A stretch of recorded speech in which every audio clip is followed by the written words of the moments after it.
I saw him dance down the stairs. I could not tell that his hair caught fire. And it wasn't until I saw everybody rush him that I knew something was wrong. Only because he's so incredibly talented, he did 2 quick spins, and the fire seemed to go out by his own force. The gloved one was rushed to a California hospital with 2nd and 3rd degree burns on his scalp and neck. Michael was released the next day, but the publicity surrounding the accident ignited a media frenzy.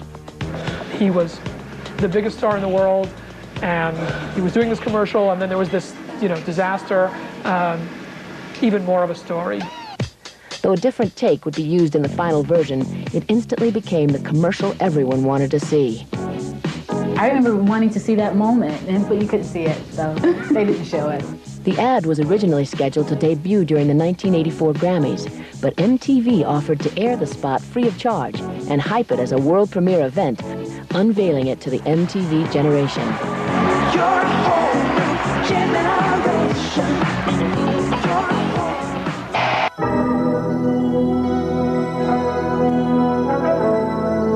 In January of 1985, Michael joined forces with Lionel Richie and Quincy Jones to record the humanitarian anthem, We Are the World. We are the children. We are the ones who make it brighter again. So let's start giving. I just thought, wow, Michael Jackson's really cool that he helped, organize this. When the video premiered on MTV in March, viewers saw a who's who of American Top 40 singing for a cause, with Michael front and center. But it almost didn't happen. Just days away from the historic project, there was a problem. We have 45 artists and no song. Michael and Lionel got together, and I think a day and a half later, they sent me a tape. Michael sent me a tape on the song. It was the biggest all-star jam in pop history, and Michael led the way. Michael was just at the height of his pop powers. He was like the little prince, just spinning his web of goodness. We are the world. We are the children.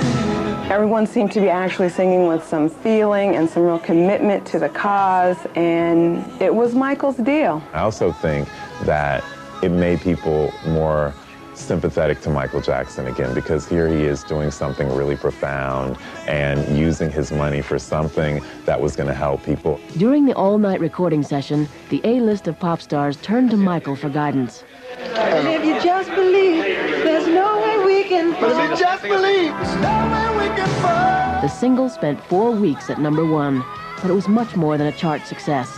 The video struck a chord with American TV audiences, and We Are the World raised over $50 million for African famine relief.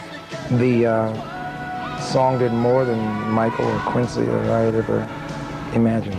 We are the children. All those stars coming together and donating their money to save the world and stop hunger was just a very important moment in pop culture.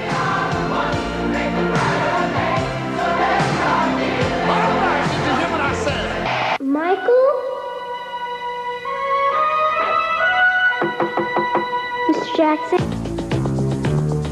In 1986, Michael Jackson and Pepsi signed an exclusive deal to produce 2 groundbreaking TV commercials.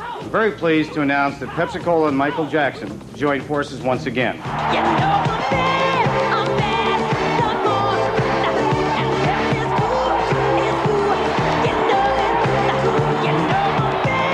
With Bad due to hit shelves the following year, the soda giant wanted a piece of the action, and they paid dearly for it.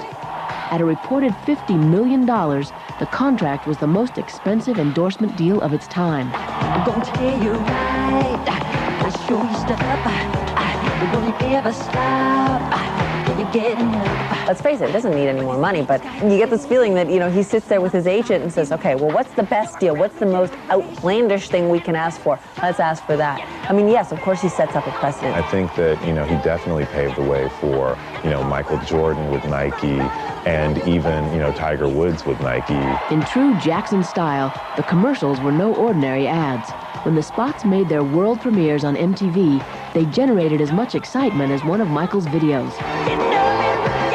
That was you know, kind of a turning point in marketing and advertising, as well as in the music industry, because it was another way that these celebrities could actually make money and be huge stars. Viewers were treated to the king of pop live in concert, and TV commercials were changed forever. It's the bright light that'll tell you the